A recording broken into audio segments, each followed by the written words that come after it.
Right, no intro skit. Yeah, it's been a long week and I honestly God couldn't think of a good one. But in recompense for my actions, I present to you El GATO.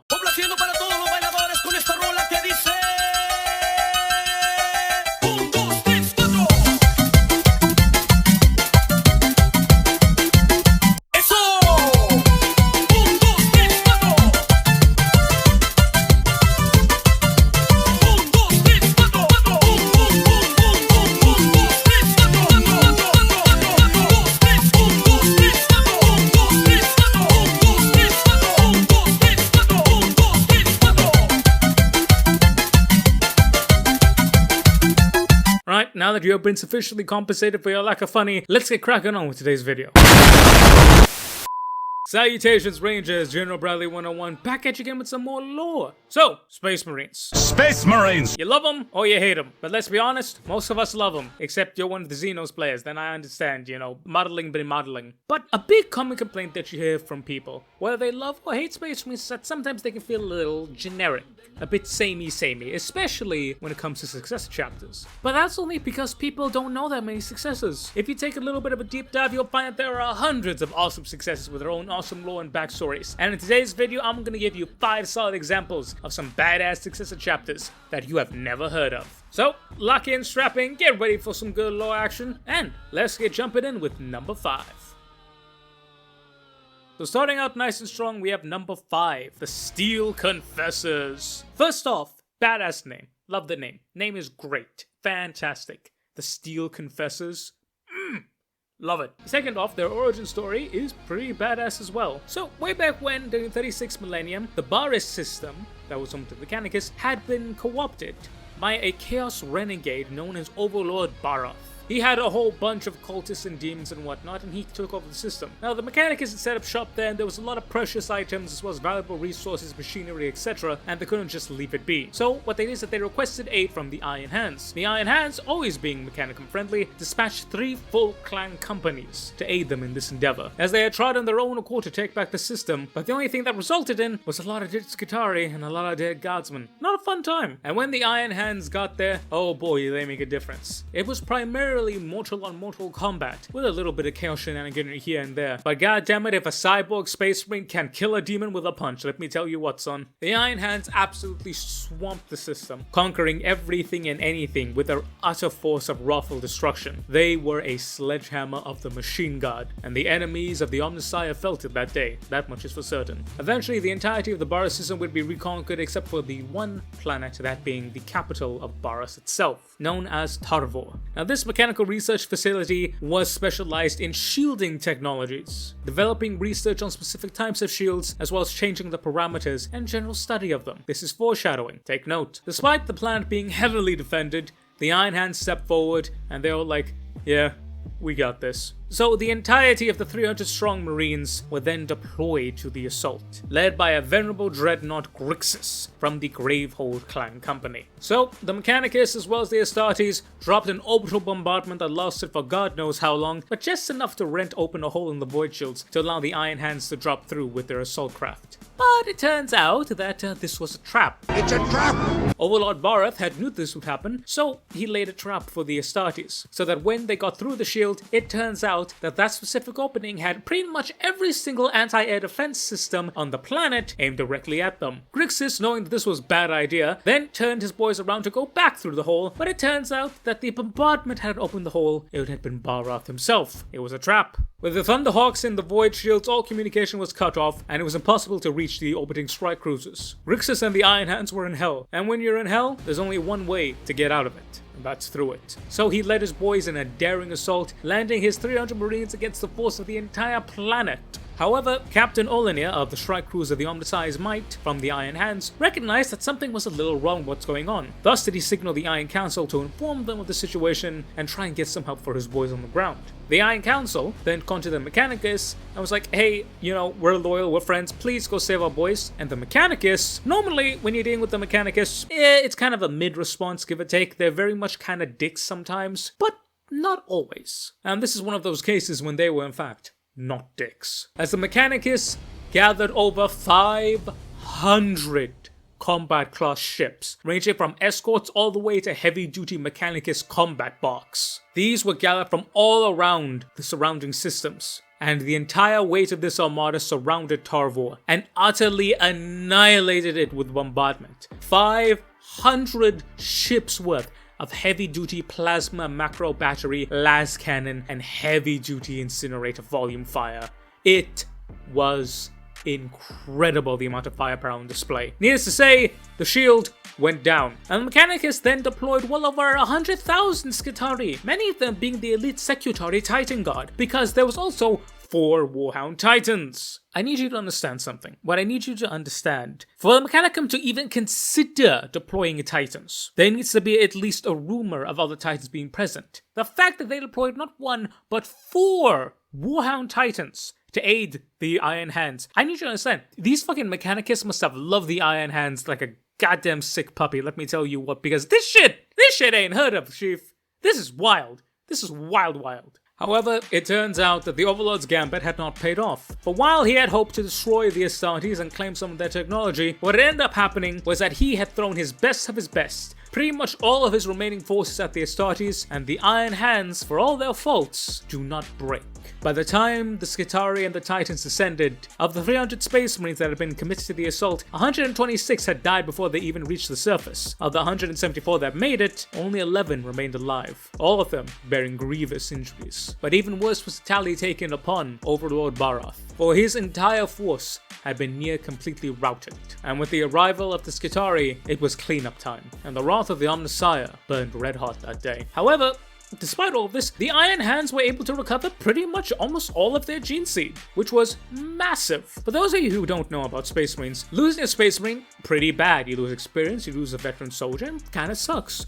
But what's even worse is losing the gene seed. The gene seed is the special organs and implementations that make a Space Marine a Space Marine. No gene seed, no Space Marine. So the fact that the Iron Hands were able to get this back, huge boon. The Iron Council recognized this, and to thank the Mechanicum not only for their speedy aid, but moreover the intense nature of said speedy aid, they actually gifted them a portion of the recovered gene seed. It's not stated how much, but I would say 100, a third, makes sense, you know, so that they may do that as their wish. The Mechanicus created a Space Marine chapter because, you know, why wouldn't you? I would. These would be created in secret as totally loyal servants to the Omnissiah, until the Inquisition found out. Yikes. Basically, the matter went to the High Lords. The Inquisition, in its typical calm, collected, and cool fashion, wanted to have the Space Marine chapter, the full 1,000 strong Space Marine chapter, mind you, utterly destroyed, because heresy bad.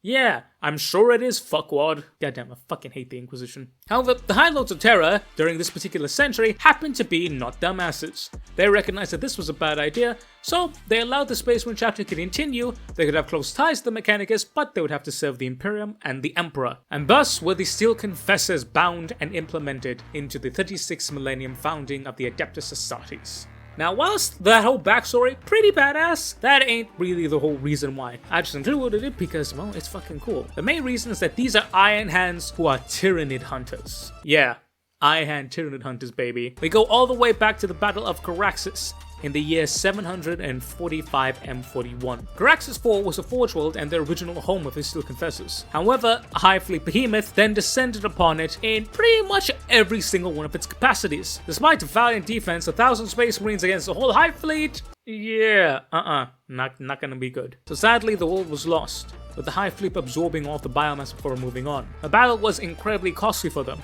as they claimed the life of the chapter master Prontus at the time, as well as many of its heavy weapons, as well as heavy vehicle assets. About 250 years later, in 997 M41, the Steel Confessors again faced another High Fleet, this time in the form of Leviathan, on their new homeworld of Cavella. However, this time, the chapter would not move. They resolved that either the enemy would be repelled or they would die here. They would not lose their home a second time. And what's cool about the Steel Confessors is that since they're allied with the Mechanicum, their whole first company uses only Terminator armor. They don't use any Artificer armor for their veterans. It's all just completely full-on Terminator armor. Moreover, all of the other veterans that are in the other companies, they have incredibly well-maintained Artificer armor. But that's the thing though, when you think think of Iron Hands, you think of heavy-duty vehicles, but as I mentioned earlier, they lost all that. So they're primarily a heavy-duty infantry formation. They have a front rank, a bastion, being the first company, armed with heavy-duty heavy weapons, cyclone missile launchers, heavy cannons, etc., as well as incredibly potent and accurate devastator squads and tactical marines. They're essentially a bastion wall of fire,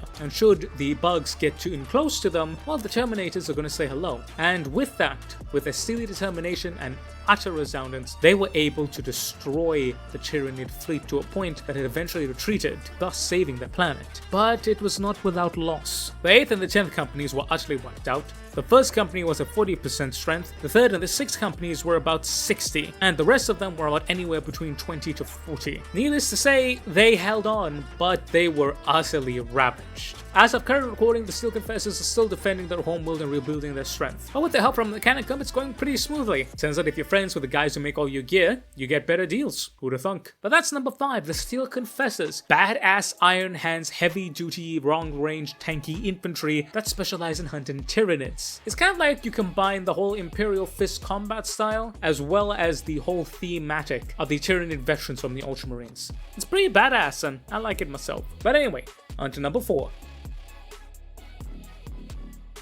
Alright, so for number 4, I've tapped into my inner Indian businessman. I'm offering you a 2-for-1 deal. We have the Blood Swords and the Star Dragons, as their stories are pretty much intertwined with one another. So, the Blood Swords are descendants of Sanguinius. They're Blood Angels. And as for the Star Dragons, there's some idea that they may be Iron Hands successors, but I call bullshit because 1, they're actually caring and not dicks. Number 2, they share none of the cold sentiment or heavy-duty armor of the Iron Hands. Number 3, they are known to partake in ritualistic scarling and love dragons, as well as dragon themes are said to be really nice and friendly. You know where I'm going with this, they're Salamander successors. Why? Fuck you, that's why. But the two chapters have always been relatively close together. They were founded either in the same founding, or if not in the same founding, pretty close to one another. Not to mention the fact that their homeworlds of Jagfell, for the Blooded Swords respectively, and Draconith, for the Star Dragons respectively, were basically in the same system. It gave them great reason to remain closely allied to one another. But it wasn't a case of them just being closely allied. They formed a staunch bond and friendship, often with them trading various battle brothers to instruct and to learn from, with both veteran and scout marines traveling to and from. Now, this isn't just like a standard cordial alliance between space marines, but this is more of a friendship. Indeed, with many observers stating that such bonds of friendship had only been seen from chapters that shared the same lineage. However, this bromance truly came to light during the Citrigix Maledictum, when the Blood Swords were forced to flee from their home world of Jagafell, as it had been overwhelmed by ruinous demonic entities. Now homeless and abandoned, the Blood Swords declared that they would partake upon a penitent crusade to purge the foes of this sector. The Star Dragons, being the best bros that they are, they didn't even ask. They signed up immediately, and they allowed the Blood Swords to co-opt their own homeworld of Draconith, so they both now share one homeworld, as the both chapters now lead the newly formed Containment Fleet Kappa. Any one of you Twitch fuckers say anything weird, you're getting the fucking banhammer. YouTube supremacy, fuckboy. These chapters have then pulled their resources together, gathering various guard regiments as well as other desperate forces, and formed a bastion defense. And whilst the world of Jagafell may have fallen, the entire system which they dwell in remains stalwart, and it's one of the few bastions available. It's a really great bromance. It's not only the idea of a cool, Blood Angel and a Salamander being best friends, but moreover, their combat styles really work well together. The Star Dragons are all about heavy-duty infantry, Terminators, holding positions. They're incredibly defensive, and they hit really hard. They're a slow-moving, grinding advanced classic Salamanders. I'm assuming that they love their flamers and their melters, but there's no idea about it. I think so, but that's just me. And the Blood Swords are Blood Angels, Death Company and all. Fast, hard-moving, and hard-hitting. Land speeders, jump assault troops, drop pod assaults, perfect melee bruisers. AKA, you got the hammer of the Blood Angels and the anvil of the Salamanders. Or in this case, the scale shield of the Star Dragons and the dripping blade of the Blood Swords. The perfect combination. Awesome bros that love each other as well as being incredibly efficient in combat? Sign me the fuck up, Jimmy. That's some good lore. Also, a little bit of rumor, completely unconfirmed, but I think it's just badass. During the devastation of Baal when the Blood Swords responded, it is alleged that some Star Dragons were amongst their number. Just saying. If that's true, that is fucking badass, my guy. That shit is mwah. Alright, next up. we have the Nemesis chapter. Now, the Nemesis chapter are a pretty old chapter because they're descended from the Ultramarines, and they go way back when to the Horus Heresy, which is actually how they got their nature. You see, the 22nd chapter of the Ultramarines Legion, known as the Nemesis. These were the only destroyer formation that Roboute Guiliman permitted to have. Gildad was not a fan of destroying everything and making the planet uninhabitable, but he realized that sometimes you just gotta kill shit. So he had these boys ripe and ready. These formations were incredibly effective, as they perfected something what is known as a Phosphex Toxiferin munition, aka specialized bolter ammunition filled with Phosphex or Toxicern munitions. So space acid or space napalm in the form of a bolt shell, you be the pick. Fact is, they were incredibly effective, but where they truly shined was during the Heresy. During the Battle of Calth, they were the only formation that was able to put a stop to the terrible possessed, with their heavy-duty munitions and destroyer concepts being the only thing to keep the monstrous beings at bay. However, this would cost them their soul. It is noted by even Roboute Guiliman himself, that whilst they were once dour but still had a sense of light to them, after the end of the Heresy, they were completely devoid of all honor and sense of morality. They were walking corpses in of itself. Whereas once they had delivered grim death was now them.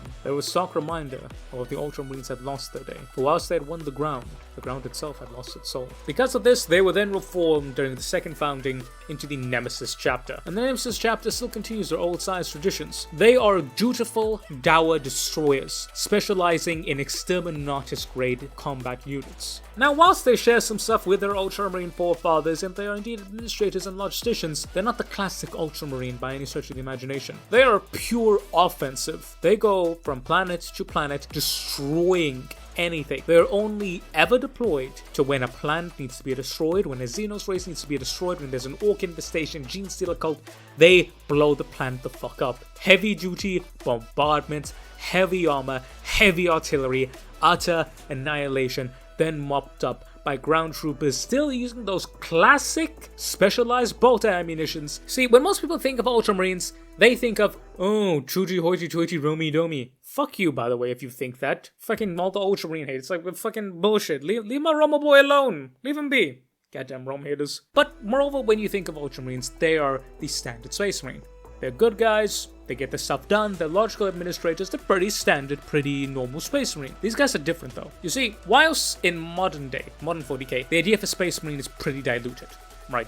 You know, Space Marine, simple, generic. Back during the Legion days, there was so much variety within each and every Legion. And we see that even in the Ultramarines Legion, who are considered pretty vanilla and standard, they had their own unique formations and elements that just completely changed the game. The Nemesis are destroyers. They operate in a sense of solemn grimness. But at the same time, they still have the logical restraint of an Ultramarine. They're not like Iron Hands where they lose their shit and kill everything, nor are they jackasses like the Marines Malevolent, or do they fight other good Imperial citizens like they were the Minotaurs. Now, don't get me wrong, Exterminatus is still Exterminatus. When you call Exterminatus, there's going to be some collateral damage. But if you want a Space Marine that is logical, that is not a dick, but still fits that grim fortitude of being destroyers, then look no further to the successors of the Ultramarines, bearing the scales of judgment as well as the Death's Head, because these black gauntleted fellas will get the work done. So, still pretty grimdark, but not too crazy stupid grimdark, which I personally like. Also, I'm an Ultramarine fan, so fuck you. But, moving on to number 2. Right, at number 2 we have the Iron Lords. Descended from the Iron Hands, of course, but check out that goddamn insignia. That goes hard. You see, the Iron Lords are pretty decent Space Marines, pretty normal. But except they are kind of stern and dour, you know, classic Iron Hands. But they absolutely hate Xenos way more than the normal Space Marine. And that is because of where they are. They were founded during the 38th millennium specifically to maintain the blockade of the Grendel Stars. You see, the Grendel Stars have something known as the Bargassi. Now, what the hell is the Bargassi, I hear asking? For those of you who've read any of the old school lore, you know that during the Age of Strife as well as the Great Crusade, there were some pretty nasty Xenos buggers that would make the Orcs look tame by comparison. Immediately, you may think of the Rangdang Xenocides, and how the Dark Angels lost either like a half or a third of their boys. It was a pretty bad fucking time to be a Dark Angel, man. Your shit got rocked. Yeah, so, these Bargassi are Heresy era level bad alien. Yeah, no, if they get loose, we're all types of fucked. So the Iron Lords have had to defend against them, and there are 14 planets in the Grendel stars, known as the Wings of Sanguinius, or simply the 14. Now the Iron Lords are special in this regard because they are a non-codex compliant chapter. It is unknown exactly how many companies they maintain, but it's known that they maintain at least 14, one being stationed on each of the planets known as a hold. And they need these extra numbers because, again, the Brgasi are ridiculously powerful and hyper-violent. Now, we don't know for what reason, one or the other it may be. Perhaps it's just because it's in their nature, but some have speculated that it could be because they actually have a hatred for humanity. I mean, it would make sense. Maybe they were driven in there, but in all honesty, that's all just hearsay. We don't really know. But the fact of the matter is that they launch near constant assaults on those 14, and the Iron Lords have to put every bit of might that they have to protect against them. Because again, if they get loose, it's a bad time for the Imperium. So, it's okay, but it's stable. I mean, couldn't get worse, could it? Oh, but my sweet summer child, that is where you are wrong. This is Warhammer 40k. It can always get worse. So dealing with one Xenos, not good enough. So let's have two. This time, bug-flavored. As the Iron Lords were assaulted by the Tyranids of the Hive Fleet Kraken. Now you may be thinking, okay, pretty rough on them. Pegasi one side, bugs on the other, but they should be alright. And yeah, for the most part, they're alright. If Iron Hands know to do one thing, it's how to hold. But you see, that's not the main issue. The main issue is that the bugs can't get anywhere near the Pegasi. For those who don't know how Tyranids work, when they eat something, they absorb its power. Kinda like a weird fucked up Kirby. Hence kind of how we got Tyranid warriors. The Tyranids devoured Space Marines, they recreated their approximation a la Tyranid warriors. So, my question to you all is, what would happen if the Tyranids got their hands on Heresy era aliens? Badness. Very bad things. Bad things. Not good. Very not good. Bad indeed. You see, if the bugs manage to devour the Pegasi race as a whole, or in any capacity, they'll then be able to reproduce Tyranid versions of the Pegasi. So if a Tyranid warrior is a Tyranid version of a Space Marine, imagine what the fuck a Tyranid Pegasi is, which are aliens on the same level, which gave the Dark Angels a run for their money back when they were still a full Heresy era legion. Needless to say, if the bugs get to the Pegasi, that whole system, that whole sector, hell, the whole of the fucking Imperial Nihilus is fucked. So the Iron Lords have to make sure that they keep those motherfuckers not only defeated, but also separated. So it's a hell of a goddamn thing for them to do. Also, the Tau poke their heads in now and again to spread the message of the greater good, and the Iron Lords just give them a good little whack on the back of the head and send them back to the good old fish people. Simple as. Point of the matter is, the Iron Lords are heavily outnumbered, heavily in enemy territory, and they are fighting a battle that they need to win, and surprising everyone, they are. The Iron Hands have always been incredibly self-sufficient, and the Iron Lords are no different. Each one of their holds is a unique fortress in of itself. It produces its own food, ammunition, parts, everything is like fully self-sufficient somehow. I don't know how, but goddamn, that is a logistical feat that made an Ultramarine smile, let me tell you what. With the Iron Lords, we have the quintessential form of the locked out fortress behind enemy lines, the final bastion against the tides of everything, and if they fail, everything is gone. Nice, neat, simple, quality, and good old 40k goodness. Not to mention, if you like non-codex compliant chapters, Iron Lords for you, both in combat doctrine as well as numerical superiority. Because when you're surrounded by all types of aliens, fuck the Codex Astartes. And that's coming from an Ultramarine fan. But now, let's move on to our final, and in my opinion, the most badass chapter. So at number 1, ladies and gentlemen, we have the Angel's Revenant, an Ultramarine successor chapter, surprisingly enough. And these chaps come from the 8th founding, which happened in the year 589 M35 during the Nova Terram Interregnum. Essentially when the Empire of Man had a civil war again, but not as bad as the Heresy. Now these chaps were created in response to this dramatic event, and they served incredibly well. However, their main rise to fame came during the Orpherean War of Faith, during M39 922. The Orpheus sector was laid to waste by chaos, however the faithful and the righteous were able to reclaim it, destroying all chaotic filth and reclaiming the glory of humanity. Said sector would then be rebuilt under surviving Imperial commanders, and those who became the residents and colonists were many of the Astra-Militarum regiments, but more specifically, the survivors of an Imperial pilgrimage led by Saint Marduk. They were allowed to settle the world and were incorporated into the PDF, as well as the guard regiments it produced. In standard Imperial procedure, it created a fortress system, or a reinforced frontier system, depending how generous you want to be. And it was upon the minor colony world of Libartha, which Saint Marduk had shown his favor, and where he had first developed his saintship, or something of the sort. It's not really vague, but it was very important. The first time he became a saint with the glowing birds and doves and shit. The Ecclesiarchy then declared it a shrine world in honor of Marduk and his accomplishments, and it also became a holy grounds for cemetery, as all those who died during it, millions by the way, were then laid to rest in its massive catacombs, and it became a site of holy pilgrimage and honor, honoring both Marduk and the dead. It was at this point that the Angels Revenant, who had previously been a fleet-based chapter, were given this world as their fief, becoming not only its lords, but the main linchpin in the defense. Now, surprisingly for Space Marines, the Angels Revenant are very staunch supporters of the Imperial Creed, as was the Ecclesiarchy. They like the God Emperor, kind of like the Black Templars. So with that, they have very great ties for it. They constructed the chapter's fortress monastery, which was equal parts fortress and monastery, more so than usual, upon the shrine world of Rabatha, whilst the feral world of Platerra formed a new basis for the neophytes of the chapter. Already hardy and stalwart folk, they made excellent recruits. The chapter, while completely autonomous from any forms of imperial authority, as Adeptus Astartes are wont to be, they took up their mantle as protectors of the system and the sector. But moreover, the pilgrimage alliance that came from the Cold Veil, they guarded them and protected them, ensuring that everyone who entered there was able to praise and worship without fear of the depredation of the Xenos, the pirate, or any form of chaos. Needless to say, any star system that has an Adeptus Astartes chapter at the helm does pretty well, unless it's something like the Iron Hands, because, you know, they're kind of dicks. Just saying. But they wouldn't just be purely on the defensive, but rather they would go on the offensive. They would venture into the borders of the Hesiod Nebula and the Barren Stars. These were places where piratical raiders had often stationed, be they of Chaos or Xenos ilk, and the Angels Revenant went in there and burned them out, systematically destroying them with a type of efficiency that would make Guiliman smile. How in the year 990 M41, there would be a massive warp disturbance, known as the Citrigix Maledictum. The Orpheus sector was in all types of trouble, and everyone was worried to hell and back because everything that used to work, even if barely, now completely broke.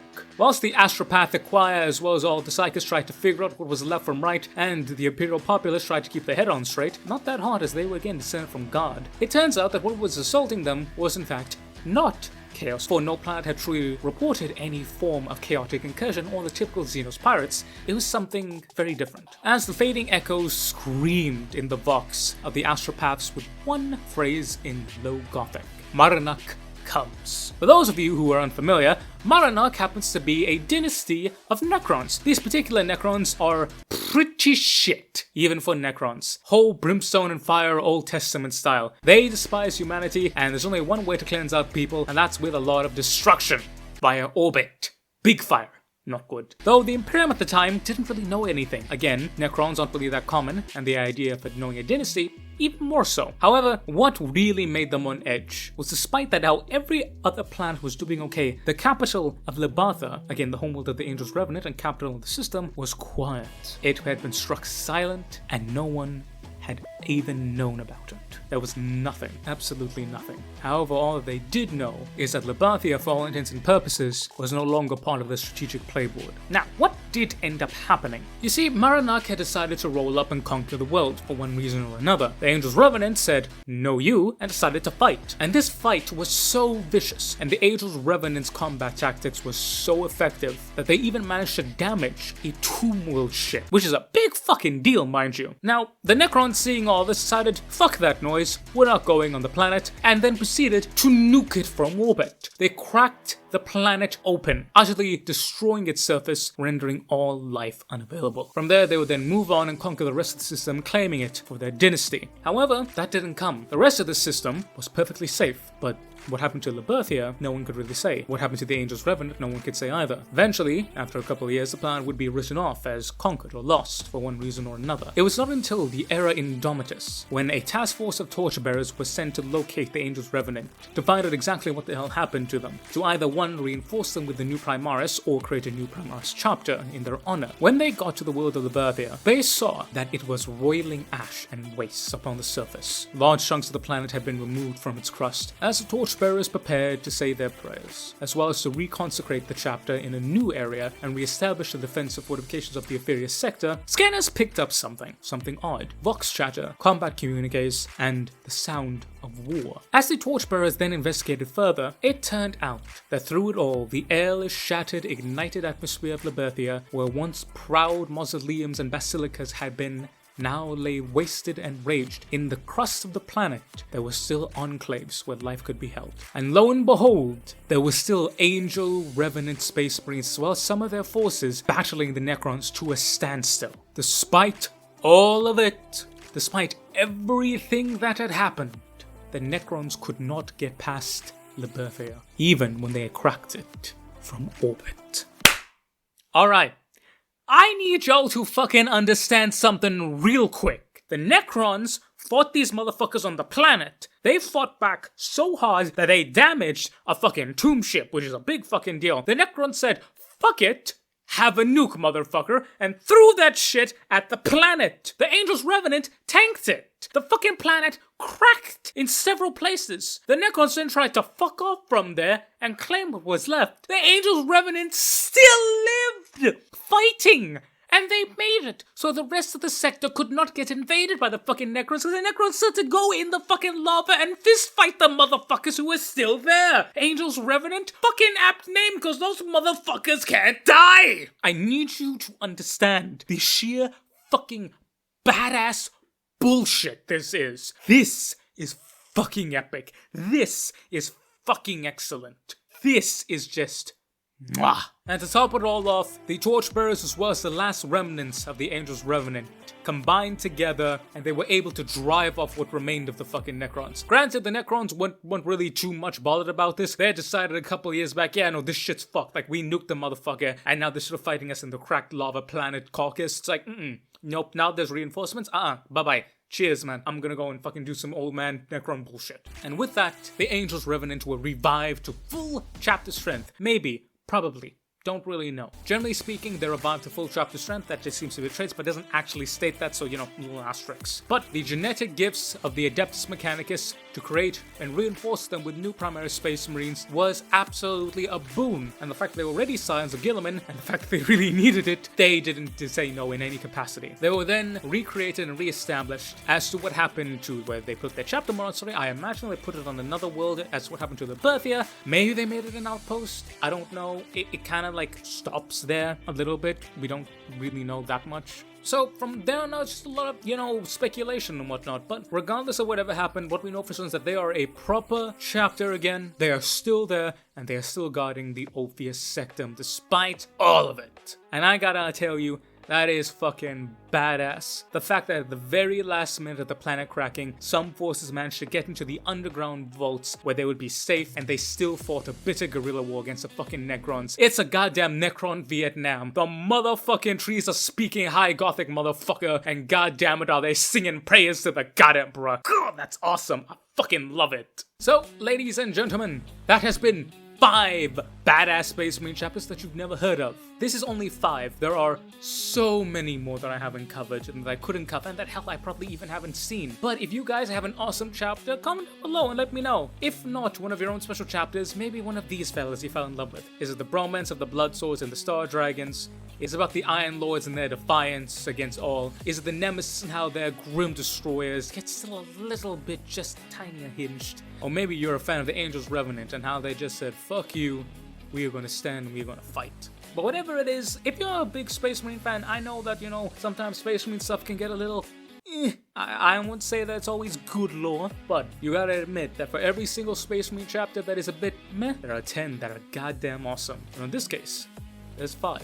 6, technically. But ladies and gentlemen, thank you all so very much for watching. I want to thank you from the bottom of my heart. It does mean the world to me. Make sure to comment, like, share, subscribe, do all that wonderful YouTube stuff. And again, let me know. Favorite chapter? Is it one that I mentioned or someone else? And if you really like this video and you want to support this channel, make sure to sign up with the membership so you get access to a bunch of awesome benefits, including getting these videos a full day early and some exclusive videos that we have on this channel. And a very big thank you to Mr. Thomas of Swans. Thank you, sir, for your continued support and valued patronship. God damn it, does mean the world to me. But remember, y'all don't gotta do this. Just you boys watching, liking, commenting, subscribing, doing all that, it is more than enough, and you will always be my rangers whether you give me a dime or not, because I will love you. Goddamn, yes I do. Mwah! But that has been me. Sorry about the delay. Been a kind of a rough week when I'm recording this, but you know, life happens. Work is good though, but life is okay. But you know, I'm not complaining. I love what I get to do. It's just that, goddamn it, I wish I had a few more hours in my day. But that's enough of my waffling. Make sure to click on all the links down below. Do all the things you know, and I love you. But I have been the General Bradley 101. You've been beautiful, awesome, and amazing people. Thank you all so very much for watching, and I will catch y'all next time. Dismiss, Rangers.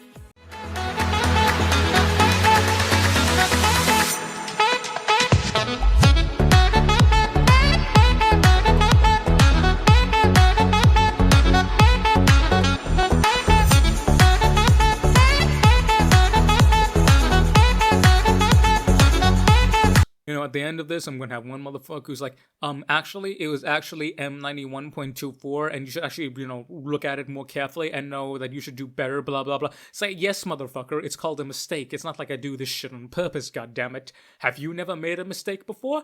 If you haven't, I call bullshit. We are all fucking imperfect. Just shut up and enjoy the goddamn chunky metal armored soldier.